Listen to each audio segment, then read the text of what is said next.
PSG 이강인 연봉 10배 인상 검토? 음바페 약속했던 2016억 연봉 레알 이적 확정 시 이강인의 투자 지시 프랑스 경향. 아시아 마케팅 정조준 디디글. 파리 생제르맹, PSG, 이강인, 22위 병역 면제가 달린 2022 항저우 아시안게임 조별리그 상대팀이 비교적 쉬운 팀으로 조편성이 됐다. 한국 대표팀은 27일, 현지 시각, 중국 항저우에서 열린 대회 남자축구 조 추첨 결과 이들 3팀과 2조에 속했다. 이번 아시안게임 남자축구에서는 23개국이 6개 조로 나뉘어 조별리그를 먼저 치른다. 이번 항저우 아시안게임은 코로나19 여파로 1년 연기되면서 출전 선수들의 나이 제한도 24세, 1999년생 이하로 상향 조정됐다. 한국 대표팀은 2014년 인천대회, 2018년 자카르타 팔렘방 대회에 이어 대회 3연패에 도전한다. 이번 대회에선 23개국이 6개 조로 나뉘어 조별리그를 먼저 치른다. A, B, C, E, F조에는 4개국이, D조에는 3개국이 편성됐다. 각 조 2위까지 12개국의 3위 국가 중 성적이 좋은 4개국이 16강에 오른다. 개최국 중국을 비롯해 일본, 북한, 우즈베키스탄, 베트남과 한 포로 분류된 한국은 중동의 두 나라 바레인, 쿠웨이트와 조별리그를 치르게 됐다. 황선홍호의 최종 명단은 이미 공개됐다. 하지만 아직 황선홍, 55, 항저우 아시안게임 대표팀 감독이 풀어야 할 변수가 남아있다. 핵심 공격수 이강인의 차출 여부다. 황선홍 감독이 이강인의 차출과 관련해 선수와 파리 생제르맹, PSG 사이에 긍정적 교감이 있었다고 확인했다. 라고 말했다. 25일 경기 파주시 NFC 대표팀 트레이닝센터에서 아시안게임 대표팀 소집 훈련을 치르기에 앞서 취재진이 이강인을 차출할 가능성이 있는지 묻자 이처럼 답했다. 황 감독은 우리가 완전하게 문서로 여러 가지를 확인한 것은 아니기 때문에 된다. 안 된다를 이 자리에서 말씀드리기는 좀 애매하다. 라면서도 이강인이 아시안게임 출전에 대한 의지가 상당히 강하기 때문에 나는 긍정적으로 생각하고 있다. 라고 말했다. 아시안게임은 대표팀 차출에 강제성이 없는 대회인 까닭의 선수를 차출하려면 소속팀의 허락을 받아야 한다. 공격형 미드필더인 이강인이 가세하면 황선홍호의 아시안게임 3연패 도전에 큰 힘이 될 것으로 보인다. 이강인 차출 여부가 관심을 끄는 이유는 병역 문제가 걸려있기 때문이다. 금메달을 획득하면 유럽에서 계속 경력을 쌓는데 큰 도움을 받을 수 있다. 이강인도 아시안게임의 필승을 다짐했다. 이날 훈련에 참석한 엄원상, 24 울산현대은 훈련에 앞서 취재진과 만나 이강인과의 호흡에 대해 올림픽 명단이 나오고 나서 강인이랑 연락했다. 강인이는 대표팀의 목표를 잘 알고 있었다. 강인이의 열정이 느껴졌다. 강인이는 우리 대표팀이 다 함께 한 팀으로 열심히 한다면 좋은 결과를 낼 수 있다고 했다. 꼭 필승하자란 말도 빼먹지 않았다. 라고 전했다. 이 같은 조편성 소식이 알려지자 27일 커뮤니티의 누리꾼들은 이강인이 활짝 웃을 듯. 이번에도 금메달 가자. 아시안게임 충분히 우승할 수 있다. 이강인에게 27일 갑작스럽게 찾아온 좋은 소식이네요. 등의 댓글을 남겼다.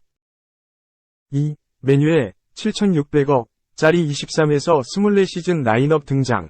완성의 영입 2명 남았다. 메뉴는 올 시즌 에릭 텐 하흐 감독의 첫 시즌임에도 부활의 가능성을 확인했다. 텐 하흐 감독은 팀을 안정적으로 이끌었고 3위를 차지하며 유럽 축구연맹, 우에파, 챔피언스리그, UCL 진출권을 획득했다. 아쉽게 FA컵에서 준우승에 머물렀지만 다음 시즌에는 본격적으로 리그 우승 경쟁에 가담하려 한다. 맨유는 여름 이적 시장에서 2명의 선수를 영입했다. 먼저 첼시에서 메이슨 마운트를 데려오며 중원을 강화했다. 텐 하흐 감독은 중원의 기동력을 더해줄 자원을 찾았고 네덜란드 리그에서부터 지켜본 마운트를 선택했다. 골문 보강도 성공했다. 12시즌 동안 맨유의 주전 수문장으로 활약한 다비드 데 헤아가 팀을 떠났고 안드레 오나나를 합류시켰다. 오나나는 텐하흐 감독과 아약스에서 함께 호흡을 맞춘 기억이 있다. 발밑이 뛰어난 오나나를 통해 후방 빌드업을 강화하게 된 메뉴다. 이런 가운데 유럽 축구 통계 사이트 트랜스퍼마크트는 메뉴가 다음 시즌에 구축할 수 있는 라인업을 공개했다. 신입생 2명과 함께 기존의 루크쇼, 리산드로 마르티네즈, 라파엘 바란, 디오구 달롯, 카세미로, 브루노 페르난데스, 마커스 레시포드가 이름을 올렸다.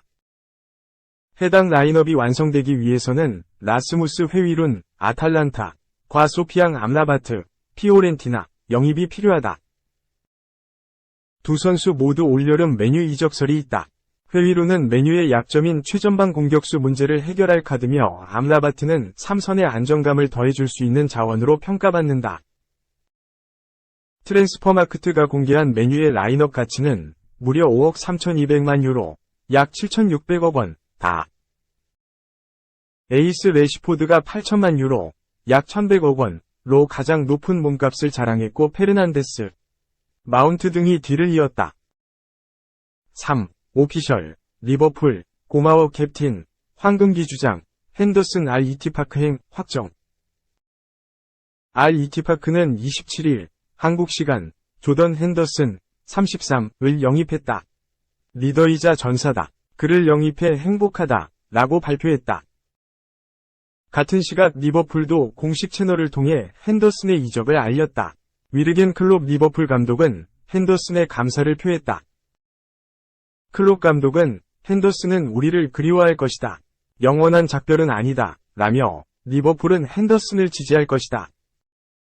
미래의 응원을 보낸다. 나도 핸더슨이 그리울 것이다. 가족들에게도 행복을 바란다. 당신은 레전드다. 곧 얘기하고 만났으면 좋겠다. 언젠가 구단에 인사를 남길 좋은 시간이 올 것이다. 라고 말했다. 마지막에는 리버풀의 공식 응원 문구인 You will never walk alone도 남겼다. 사우디아라비아로 합류한 핸더슨은 구단의 전설과 호흡하게 됐다. 리버풀의 심장 제라드는 알-이티파크를 지도 중이다. 선수 시절 함께했던 핸더슨 영입을 강력히 원한 것으로 알려졌다.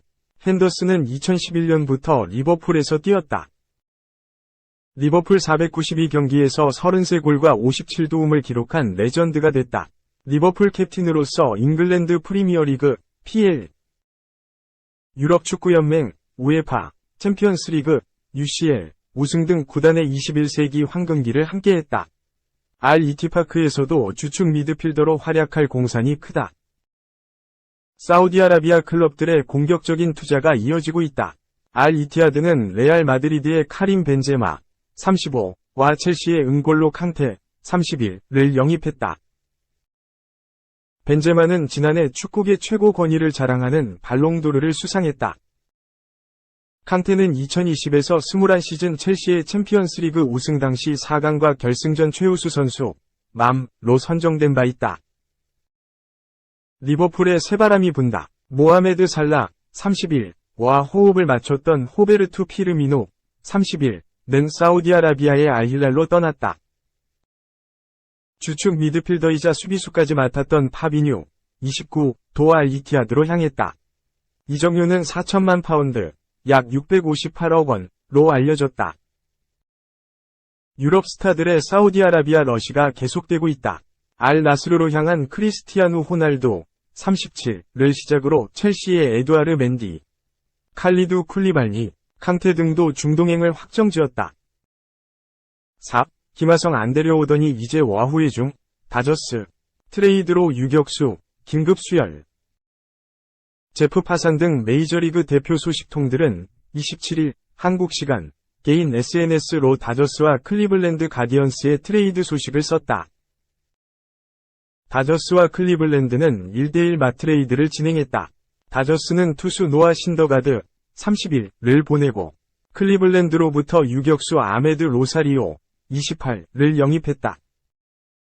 다저스는 메이저리그 통산 791경기를 뛴 빅리그 7년차 로사리오를 데려와 내야진 강화에 성공했다.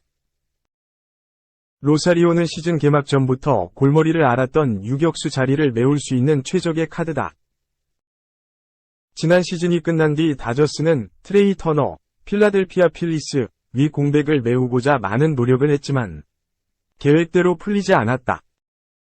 팀 내 최고 유망주 출신이자 차기 다저스 주전 유격수로 많은 기대를 받았던 개빈 럭스는 시범 경기 기간 무릎 ACL, 전방 십자인대, 파열로 시즌 아웃됐다. 당시 다저스는 구멍이 생긴 유격수 자리를 보강하고자 심혈을 기울였다. 그 과정에서 김하성, 샌디에이고 파드리스과 트레이드설이 들려오기도 했다. 김하성은 지난해 내셔널리그 골드글러브 유격수 부문 최종 2위에 오를 만큼 견고한 수비력을 보였다. 다만 FA 자유계약 선수 되어였던 특급 유격수 젠더 보가츠가 팀에 합류하며 2루수로 포지션을 옮겼다. 경쟁력을 증명했지만 자리를 빼앗긴 김하성과 유격수가 시급한 다저스의 이해관계가 맞아떨어지는 듯했지만 트레이드는 이뤄지지 않았다. 이후 다저스는 미겔 로하스를 트레이드 영입했고 멀티플레이어 크리스 테일러를 유격수로 기용하는 등 다양한 방법을 활용했으나 만족스러운 결과를 내지 못했다. 수비 비중이 더 높은 유격수지만 로하스와 테일러는 2할 초반 타율에 머무르는 등 타격에서 팀의 보탬이 되지 못했다. 올 시즌 다저스의 유격수 부문 타격 지표는 30개 구단 중 26위로 사실상 최하위권이라 보강이 절실했다. 다저스는 현재 시즌 전적 58승 43패로 내셔널리그 서부지구 선두를 달리고 있다. 순조로운 듯하지만 더 높은 목표를 위해서는 분명 보강이 필요하다. 이런 시점에서 로사리오의 합류는 많은 의미가 있다. 그는 통산 791경기 타율 0.273, 3050타수 833안타, 57홈런 316타점 OPS, 출루율 플러스 장타율 0.708을 기록 중이다. 올 시즌에는 평균보다 낮은 공격 생산력을 보여주고 있으나 라인업 강화에 도움이 될 수 있는 카드다. 한편 다저스는 트레이드 마감일, 다음 달 1일을 앞두고 선수단 보강에 온 힘을 다하고 있다. 하루 전 26일에는 보스턴 레드삭스와 트레이드를 통해 유틸리티 플레이어 키케 에르난데스와 재결합하기도 했다. 다저스의 선수단 보강이 남은 시즌 어떤 결과를 불러올지 궁금하다. 5. 손흥민 호위무사로 바르사 MF 낙점, 케인 이적료 수익으로 영입 계획. 스페인 매체 피처에스는 27일 한국 시간 토트넘은 올여름 중원 보강을 위해 프랑크 캐시의 영입에 대한 의사를 분명히 드러내고 있다 라고 보도했다. 토트넘은 올여름 선수단 개편에 나섰다. 굴리엘모 비카리오, 제임스 매디슨, 마노르 솔로몬을 연달아 영입하면서 다음 시즌 반등에 대한 의지를 불태웠다. 이제 시선은 중원 보강으로 향한다. 지오바니 로셀소, 피에르 에밀 호이비에르의 미래가 불투명한 탓에 새로운 미드필더 영입이 반드시 필요해졌다. 캐시에는 유력한 영입 후보 중 한 명으로 꼽힌다. 지난해 바르셀로나 입단 후 침체기에 빠지기는 했으나 예전의 기량을 되찾을 가능성은 여전히 높은 것으로 평가받는다. 토트넘에 반드시 필요한 유형이기도 하다. 캐시에의 뛰어난 체격 조건과 왕성한 활동량은 손흥민과 같은 공격수들이 좀 더 공격에 집중할 수 있게 도와줄 것으로 예상된다. 이적 가능성은 충분하다. 바르셀로나는 재정적으로 어려움을 겪고 있는 타스 캐시에를 비롯한 일부 선수의 매각을 원하고 있다. 캐시에의 이적료는 3천만 유로, 약 427억 원로 책정된 것으로 전해졌다. 구체적인 영입 계획까지 언급됐다. 이번 보도에 따르면 토트넘은 케인의 바이에른 뮌헨 이적이 완료되는 대로 캐시에의 영입 작업에 착수할 계획이다. 케인이 뮌헨으로 떠난다면 토트넘은 최소 8천만 파운드, 약 1329억 원의 자금을 확보할 수 있을 것으로 기대된다. 덕분에 캐시에의 이적료를 충분히 지불할 수 있을 것이라는 전망이다.